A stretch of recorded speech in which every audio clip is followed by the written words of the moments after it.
this content is for kids. It's not for kids. Isn't that what I said? No, it's not for kids. If you are 13 years or younger, this is not for you. Do I have to kill somebody in order to actually make that point across? No, man, you don't have to kill Wait no a one. second. No. We return to our planet. The High Court may well sentence you to torture.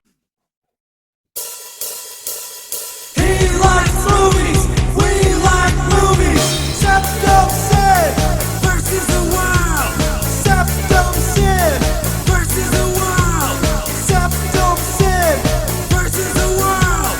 SeptumSin versus the world.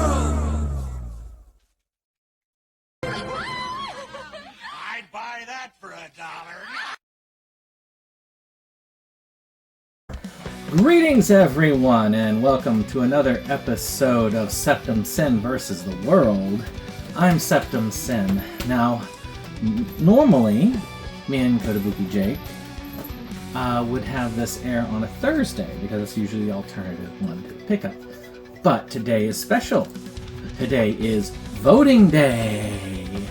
Da-da-da-da-da-da-da-da-da. At least for our viewers in Virginia, New Jersey, a few other places around the nation, but they're probably the ones with the big stuff going on. Well, and even if it's not, Right. forgot my cat. Even if it's not, voting is important. Even minor elections are the ones there. Matter of fact, What's up? usually I would say the big elections are the ones that you don't see a huge lot of it trickle down. But these days, any election could be considered important. But the little elections are extremely important Yeah. because they trickle up. There are a lot of elections about the power grid in Georgia, for instance, that could, if not voted correctly, cost people an extra $200 a month on their power bills, for instance. Right. And many people don't realize that's happening because nothing else is going on.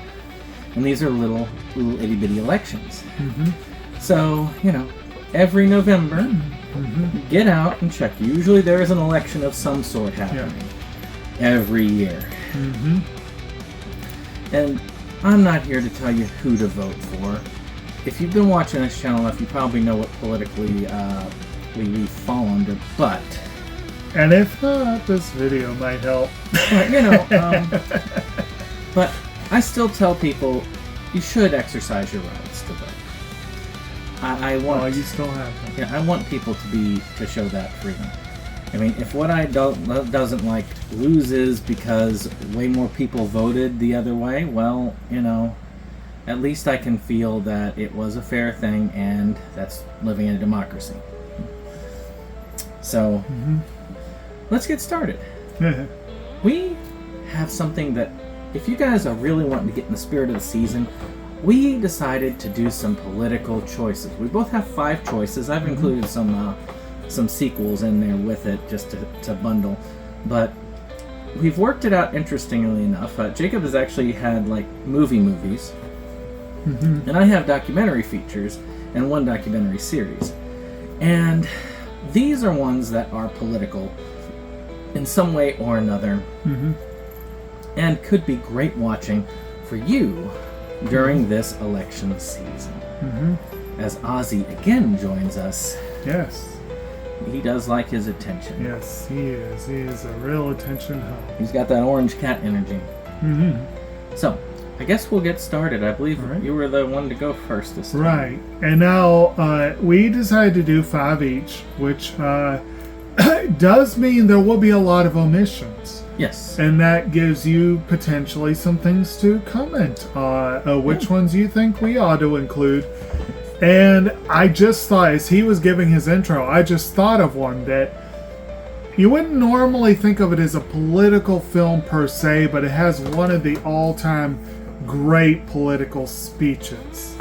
And that is Dennis's speech in Monty Python and the Holy Grail, which I hope you have that video clip because it would look really good right here. But anyway, next, we will go ahead. I will do the best I can to juggle my beverage and this cat while presenting here. I just don't get things. Yes. I'm going to lead off with the one of the 5 that I brought that I am the least personally familiar with. I've seen this movie. If I remember correctly, I actually watched it in government class back in college. I can't swear to it that I've seen it since, so it's vague in my memory. But it stars a much younger, at the time, gentleman who recently left us by the name of Robert Redford. Mm-hmm. And that is his film by Michael Ritchie called The Candidate. Also seems like an appropriate one to put forward for an election day viewing. Mm-hmm. Now, Bill McKay, Robert Redford, California Democratic candidate for U.S. Senator, a man of integrity and ideals, will now let the great American political machine manipulate him, because now he's got to win. So basically, it's a film about it's a film about the machinery of politics, about the, I guess you could say, the conflict between idealism and pragmatism, which is a debate that still rages in many corners. Mm-hmm. We have had this debate many times. And I do recall it being a good movie. Redford does a good job playing a guy who's basically decent, but fighting being corrupted by the system, basically.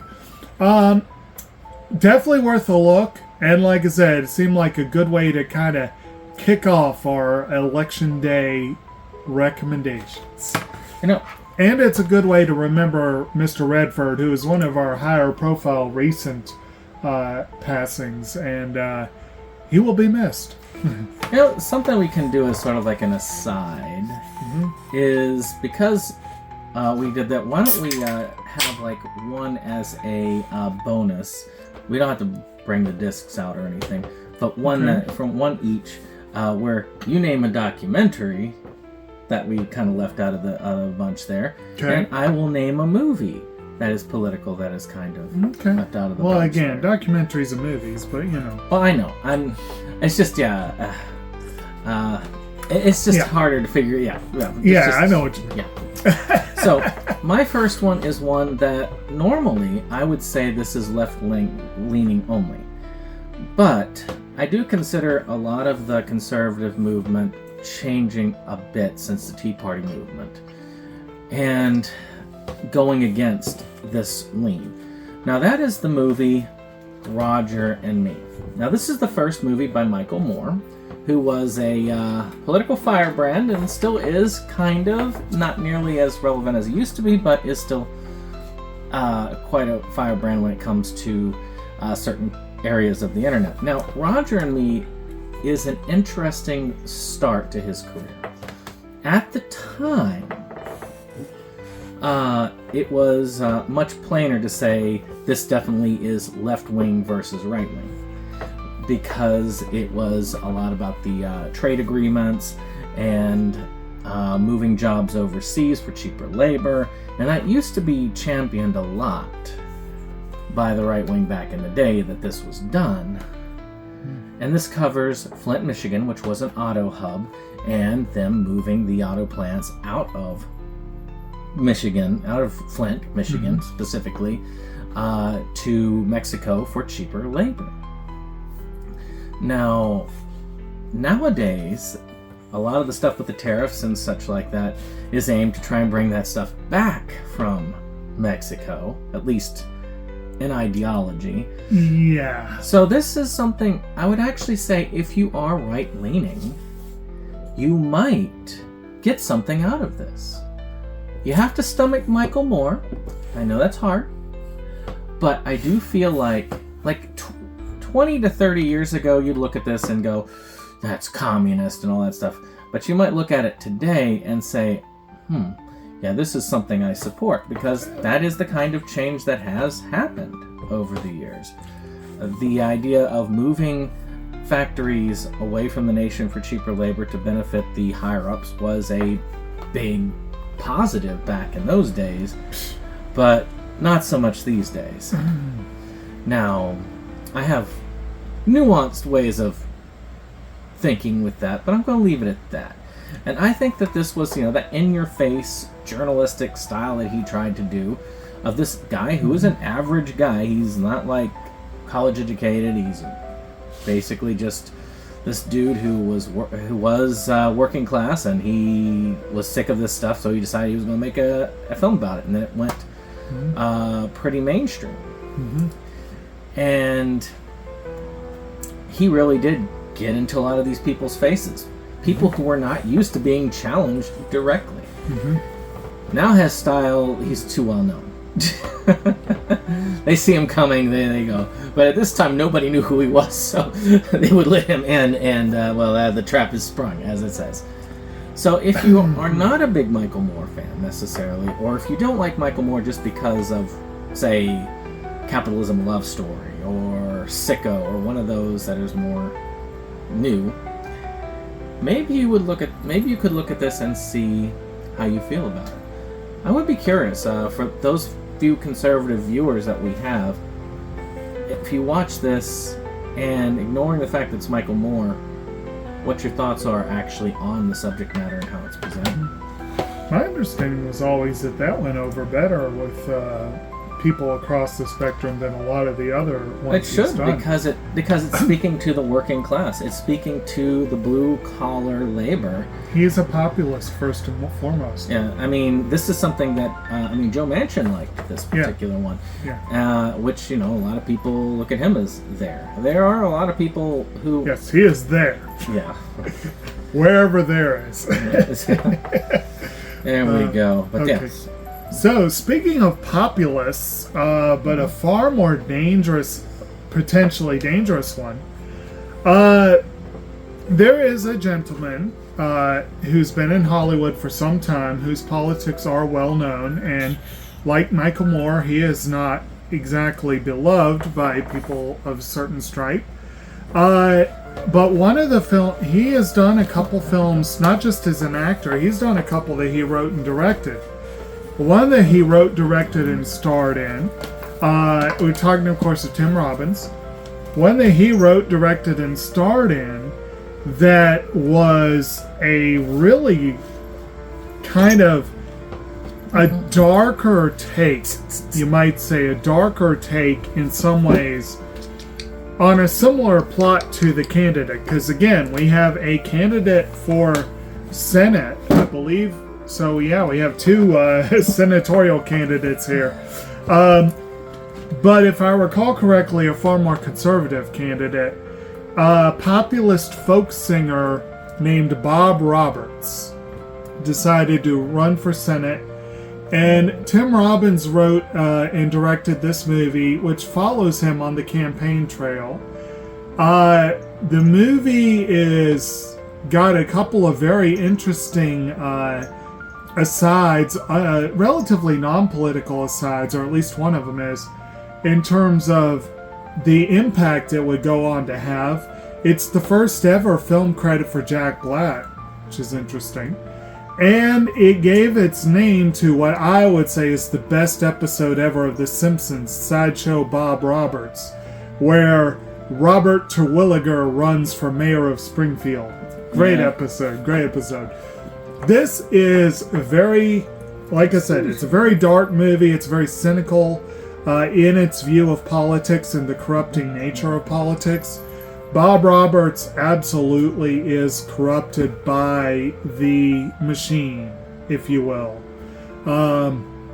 It's a good movie, and I very much enjoyed it. We have not yet done either of these on the channel, have we? I don't think we have. I kind of hope we do one of these days. Interesting how it would be taken. Exactly. But a good movie, very well worth a look, and highly recommended. Actually, I would be curious to see how somebody like, say, Dave would view Roger and Me, because he's already talked about how much he hates Michael Moore. So I'd be curious to just talk about it, see how he feels like that. But I'm going to get Michael Moore out of the way so y'all don't have to deal with him anymore. One more. I could have used Bowling for Columbine, but I feel like 3 is a bit much out of a 5-thing list. So I'm going to go with the one that's most controversial, which is Fahrenheit 9/11. Is that the most controversial one? Well, for the time, I should say. Fahrenheit 9/11, which kind of follows the whole war in Iraq. It was a very different time. Yes. The election of Bush, how people reacted back then to said election, to some of the issues following around that, and this one is not in the middle there, but it is a very home-hitting documentary because it's about political activism. I really would say this one, even though Bowling for Columbine was political activism, it's another one that kind of can go on the line depending on how you feel about things. This one is not. I think this is one of the ones that is just blatantly not on the line at all. It's more polemic than documentary, and I'll admit that. But it's well made. Yeah, it's very well made. It's more entertainment than documentary. I'd say docutainment, you could say. Now, there are some people, though, that could theoretically look at this and change their mind because there was a very anti-Bush sentiment that the right has had, especially regarding the Iraq War towards the end, so it's very possible. I am curious how people would view it. I haven't watched this in many years. I'm not going to lie. I'm curious how I would react to this now. Yeah. Or Roger and me. My father loved that one. He watched it over and over and over and over again. So, whereas... You watch that one more or Crumb? Crumb. But Crumb would not make this list. He had some political views that were on the list, but no.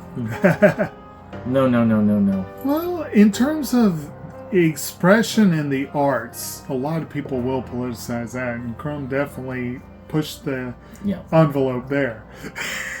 So, this one is, again, it is definitely a well-made film.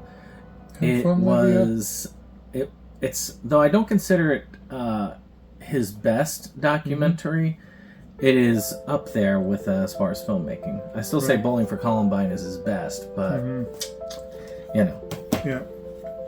All right. So, next up is one that actually took a swipe at the left. So, you guys can a little bit of an even-handedness here.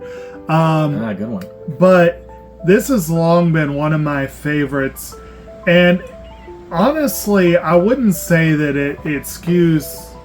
I'm not saying it's a right-leaning film. I'm just saying that it played off of scandals that the president at the time, Bill Clinton, absolutely. This movie fed into that idea. And it is a wonderful movie. This is one of my favorites. Directed by Barry Levinson and co-written by David Mamet, Hilary Henkin and David Mamet, and it is the film Wag the Dog. There's a title card at the beginning. It says, "Why does a dog wag its tail? Because the dog is smarter than its tail. If its tail was smarter, the tail would wag the dog." And basically, it's a movie about spinning political scandal into nothing to get away, basically. Unfortunately, when this movie came out, there was actually an art to this. I'm not sure that talent and art is needed nowadays, to be honest. But this movie basically features a largely unseen president is accused of potentially molesting a Firefly girl in the Oval Office. Nope. And in order to bury the scandal, his, I think it's his chief of staff, that's played by Anne Heche, is tasked with damage control. And she hires a famous spin doctor, Conrad Breen, who's played by Robert De Niro, and they basically decide to invent a war. With the help of a Hollywood producer, Stanley Motz, who's played by Dustin Hoffman, they go to war with Albania without actually going to war with Albania. But this is a movie that was ahead of its time. It really talks about how the president and his people used the media to dupe the American people into following them on this phony war in this flag-waving ultra-patriotism. They bring in Dennis Leary to help with campaign slogans and stuff. They bring in Willie Nelson to write a theme song for the war, etc., etc. You got so many. Woody Harrelson shows up at one point. You got a bunch of folks in this movie. It's got a score by Mark Knopfler of Dire Straits. It's one of a handful of movies he has scored. Absolutely phenomenal score. I truly love this movie, but again, very much ahead of its time, and it definitely is worth a look. It's almost, I hate to say it, this one has kind of become sort of a documentary. I think most of these are borderline documentaries, unfortunately. But anyway. What's up? Oh, well, I had the thought. I thought I would. Yeah, I had the thought on something. That's not going here, but it's going. It could be used there, but right. No. All right, so this one definitely does not mince words about what side it comes down on. Now, and that is Gasland, and the sequel to Gasland. Well, Gasland. Can you light your water on fire? Oh, sorry, Gasland Part 2. I got them mixed. So, back in the day, fracking was a big thing. And this was during the Obama administration. And we started doing a lot of fracking in order to do clean energy, you could say, with natural gas. Well, there were some issues with fracking, and this set of documentaries really lines it up. The first one just shows you what's going on in the areas affected by this, where literally a lot of this stuff and the chemicals were leaching into the water supply, and a lot of homeowners were doing things. When they say, can you light your water on fire, literally they showed a part where you've seen a faucet and you just, and it lights on fire, to where the water was not safe to drink at all in a lot of these areas, and it just became super polluted. And that was just only the slight beginning of the issue. Gasland 2 revisits a lot of these areas later. There is the second one. Just to re-examine, see where they are, and see how bad it is. And of course, the short of it is, yes, it's still bad. Now that one definitely has its own environmental tone, and it is a very anti-fracking message, but it tries to just present the information. Though, really, most documentaries are not just straight information. Oh, yeah. Most documentaries, they have a place they're trying to get you to. Oh, yeah. And this particular one was in that anti-fracking, very environmental message. Very important film. I mean, kind of in the vein of Who Killed the Electric... I was going to say electric guitar. Electric car. Who Killed the Electric Guitar? Yes. Bunch of acoustic players. But but yes, I think that those are very important films. A little frightening in a lot of ways. Yes. But I think I saw the first one. I don't think I've seen the second one. Maybe not as frightening as the second one, which second thing I'm going to be doing right after this, but we'll talk about that in a bit. Or the documentary we watched for the channel last week. They discussed Arctic fracking in Dead Don't Die. Oh yeah, I mean, you got to be careful about that. It could start a zombie apocalypse. Exactly. And I can't believe I forgot to mention one of my favorite things involving Wag the Dog is this has one of the best taglines of any movie ever. A comedy about truth, justice, and other special effects. Which, again, extremely prescient nowadays. So, one that I think we actually did cover on the movie channel. I think it's the one on the bunch we have. A little-known Mexican film that I absolutely love. It came out, I think, a couple years after Wag the Dog. La Ley de Herodes, or Herod's Law. Power corrupts, absolute power corrupts. Absolutely.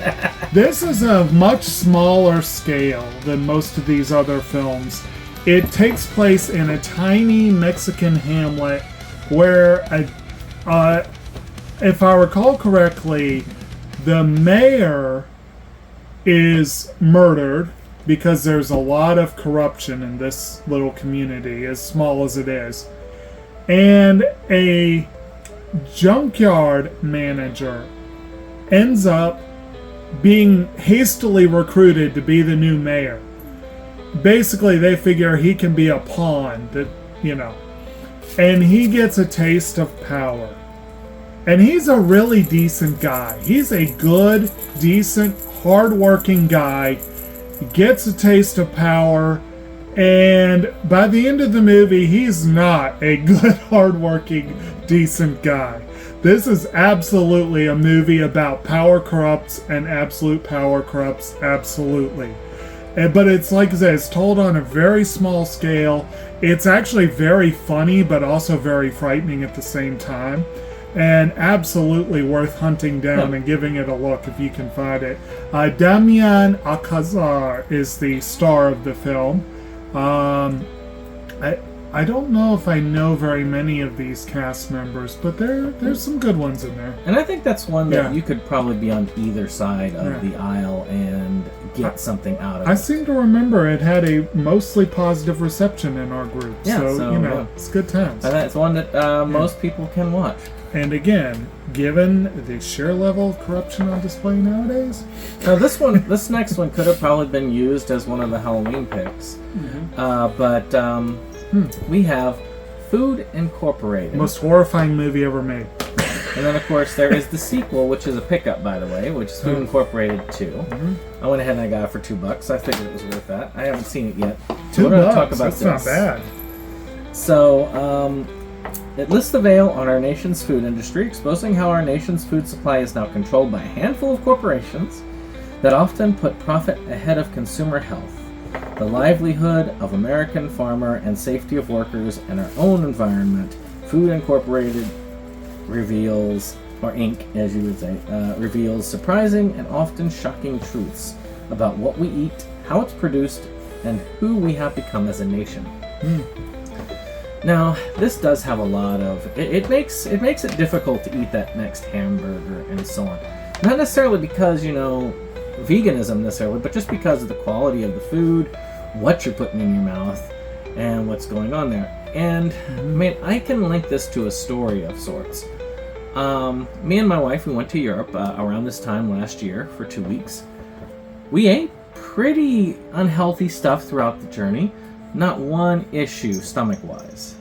Came back here, had a somewhat healthiest sandwich that was extremely expensive because it was sold in the airport. Got sick immediately after. The quality of the food here is really low compared to places in Europe or other countries. And this kind of shows what it is. It's not necessarily, though it can be used as a pro-vegan tale in a lot of ways. It's not excessively about that as well, because it also covers almost all food and how it's produced here. I want to say it also talked about salmonella outbreaks and stuff like that in a lot of the food supply. And it's kind of scary in that sense.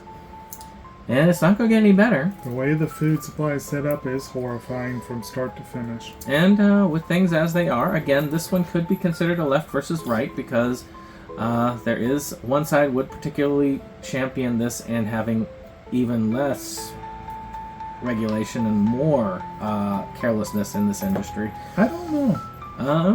That's because right now, the right is hurting because of the way that their bosses are.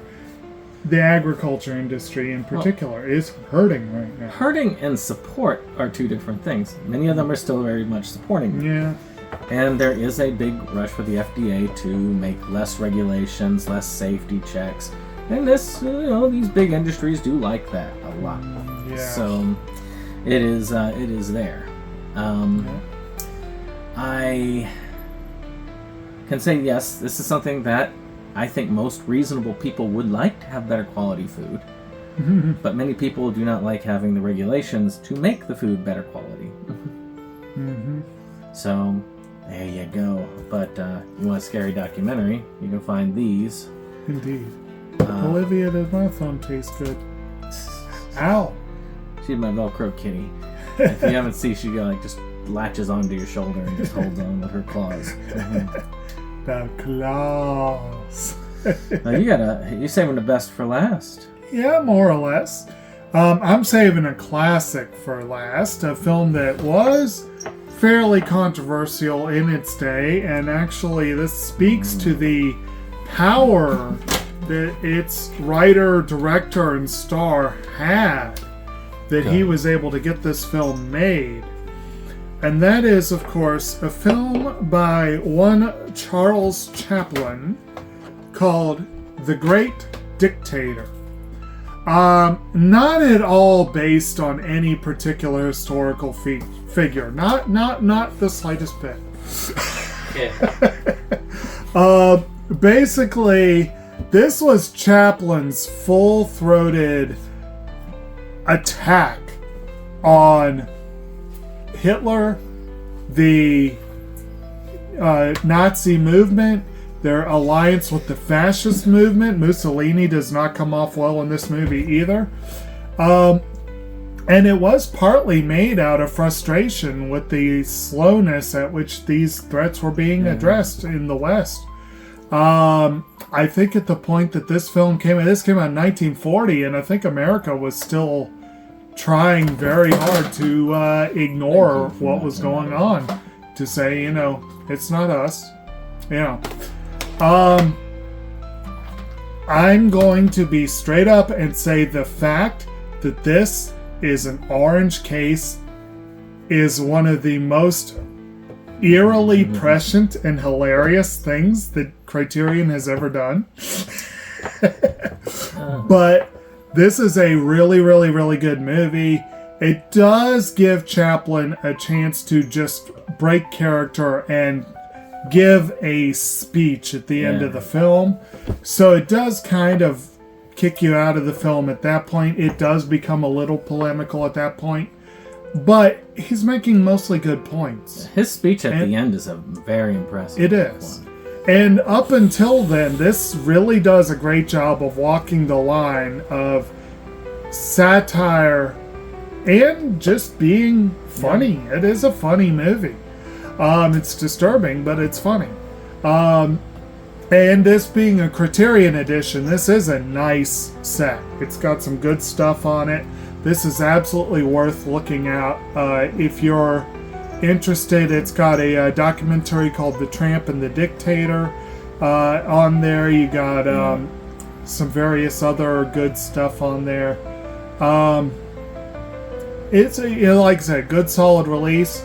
But if you're looking for quality political cinema, this is right near the top of the list. And in theory, it should be politically neutral. Should. I could see some people saying that it's a very offensive and that's offensive to certain groups and so on, but it's there. But believe it or not, from what it's been said, that Hitler himself actually found the movie amusing and watched it. Apparently he liked the scene with Chaplin and the globe. Yes. So you take that as you will. You wouldn't expect him to be a man that could take a joke like that, but apparently he could at that point. I couldn't say how. I don't think it was allowed in theaters in Germany at the time, but yeah, I'm pretty sure it wasn't. I think it was like banned, but yeah. Yeah. So it's but still very poignant film. Speech at the end is very impressive. Mm-hmm. And now for something completely different. Indeed. What's up? So, these aren't necessarily on the surface looked at as political films. But David Attenborough is the one I think that does the voices for it, and that is Planet Earth. And here is the sequel series, Planet Earth 2. Now, these are beautiful documentaries. When Blu-ray was first coming out, this was the film, documentary series, I should say, to really test your Blu-ray out to make it look the best. This one here, again, also really does it. Actually does it even better because you can see some very rough cuts when you're looking at a Blu-ray player of stuff that wasn't done in HD film. But it does look at life from all over the planet. Now, why is it political?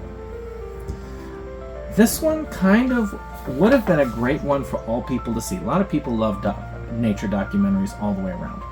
But there's one little problem with certain people watching this, is that it is a very heavy-handed environmental message. So heavy-handed that at the end of the episode, it is very, almost every episode ending with a, things are deteriorating, pollution, this stuff is causing a threat to these environments.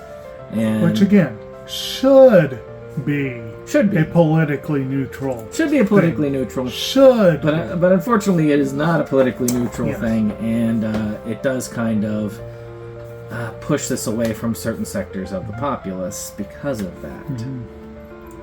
Because a lot of people who love the nature documentary themselves would hate the environmental message. But to me, it's an important one. And I do think that if you are okay with an environmental message in your films, this is probably one of the best, still today, one of the best documentary series for nature of all time. I will stand by that. There are some other ones that are really good, like, you know, there's the ocean one, there's the one that they talk about the ice caps, there's more specifics. But you're talking about Frozen Planet? Yeah, Frozen Planet, and I forget what they call the ocean one. But, I think it's just called Oceans. But there's a Disney led one. Or Blue Planet. Blue Planet, yeah. Yeah, Oceans was the Disney one. Yes, yes. But you know, again, to me, amazing documentaries, beautiful things, things that you can see on there that even today can no longer be seen. And that should show you the damage done. And amazingly, David Attenborough, like Mel Brooks, is 99 years old and still working. Still alive and working. Yes. So, I guess, so now let's just move into it. So, do you have a documentary for us? And if you want, I can fetch it if I have it. Well, there's any number of good ones out there. Hillary 2016, or? So one I thought about, and I don't know if you would call it a documentary per se. Actually, wait, right behind us we got the Tunbridge trilogy. Man with a Plan was a mockumentary, but it turned into a, you know, but that's a good solid.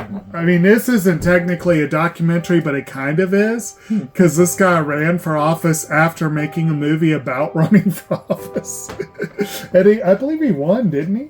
Yeah. Well, actually, no, I don't know. I haven't watched it in a while. He made some play, but anyway, yes, Tunbridge trilogy. Our friend Dan O'Day is a Vermonter, if I recall correctly, and he quite liked this.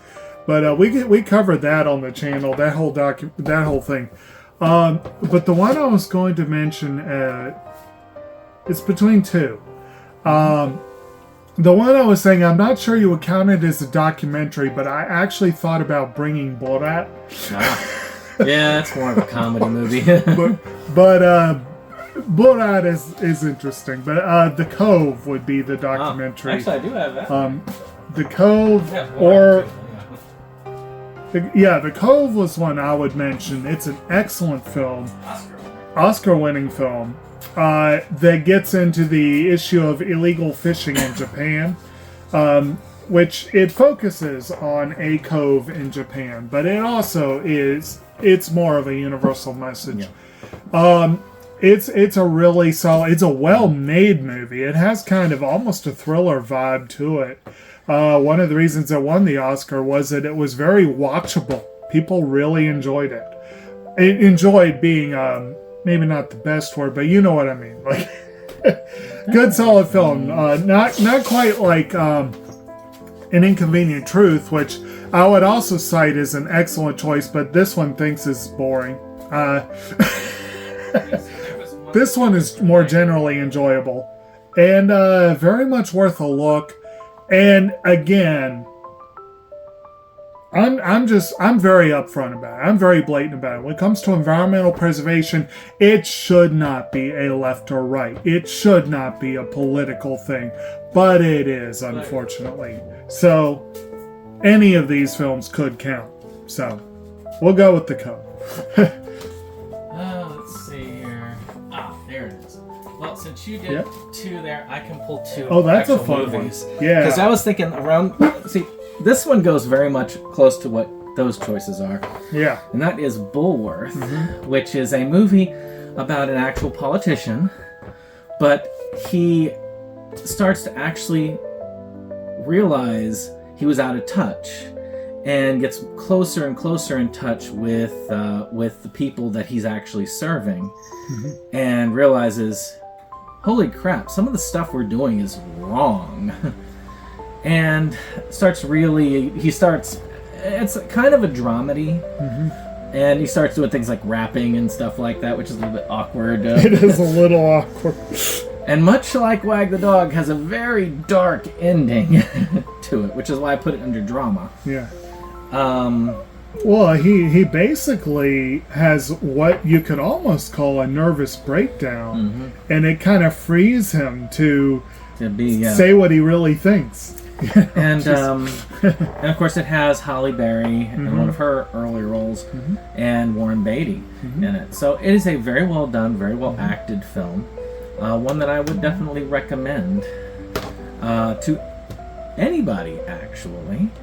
It could be considered skewing in one direction because of the population they serve, but at the same time, I really don't think so, because there are plenty of people in that population for both parties, and I think that it does do that, because I think a lot of us look at these politicians and we say, these people are out of touch, these people do not understand what's going on, and these people are just scripted and they're just following whatever line. Beatty actually had a lot of people clamoring for him to run for office after that movie came out.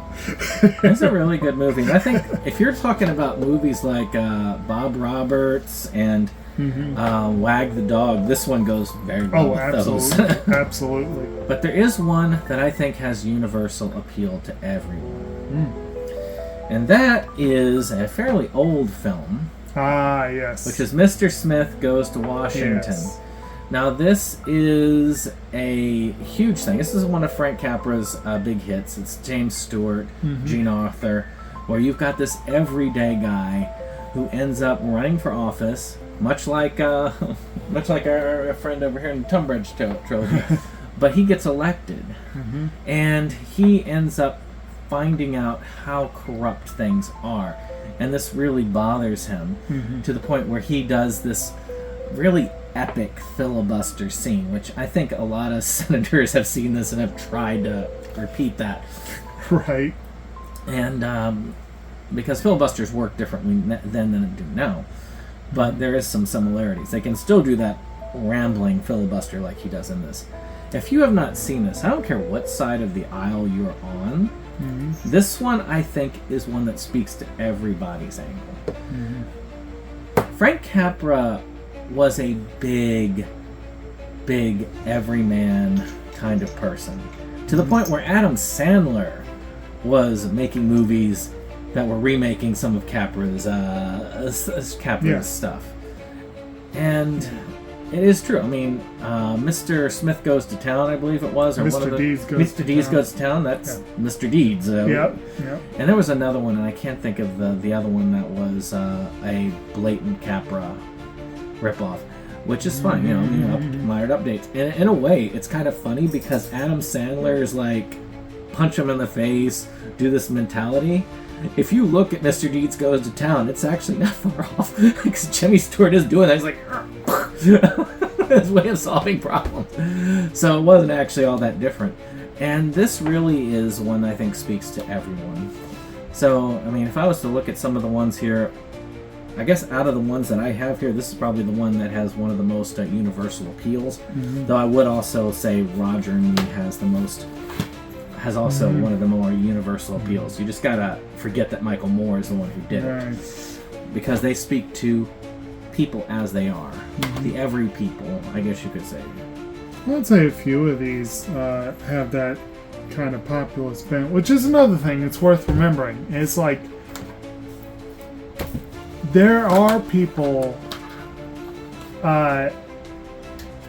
one could say that, like, when it really comes down to it, there's a lot that we can all agree on that gets lost in all the rest of it.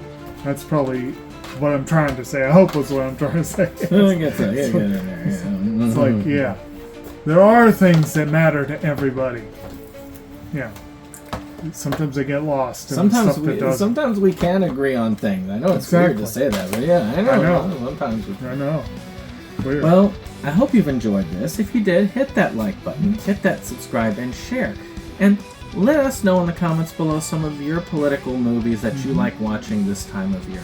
I mean, Sausage Party comes to mind for me, but that's because I watched it during the 2016 election, so I associate it. But you know, it does make potentially some political statements. But you know, let me know. I mean, and of course, depending on where you go, I mean, you can definitely right-leaning, left-leaning documentaries, movies, or ones that you feel have universal appeal that can thread that line and actually speak to all sides, which seems to be rarer and rarer these days. You know, one that I thought about, a couple that I thought about,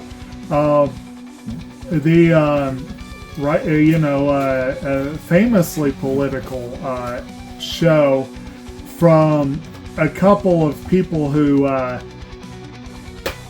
though they have their well-known politics, they're well-known for pissing off everybody.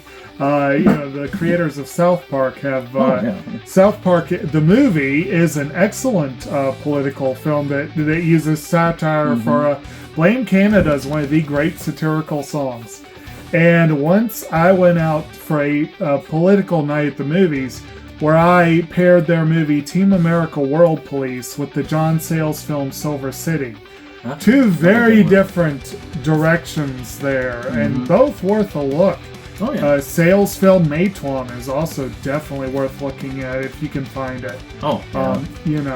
And of course 1984. I don't know why I didn't think about that. 1984 has been one that's another one that started out as like a rallying cry for the right, but now could be seen as anti-right, which is kind of weird. As we go, we'll see. We'll see you on the next one. Bye-bye.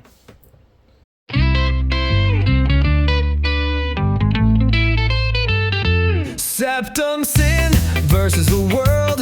It's that place for all the boys and girls. You'll feel real safe, you'll feel real warm. It's a cozy place to ride out the storm. SeptumSin.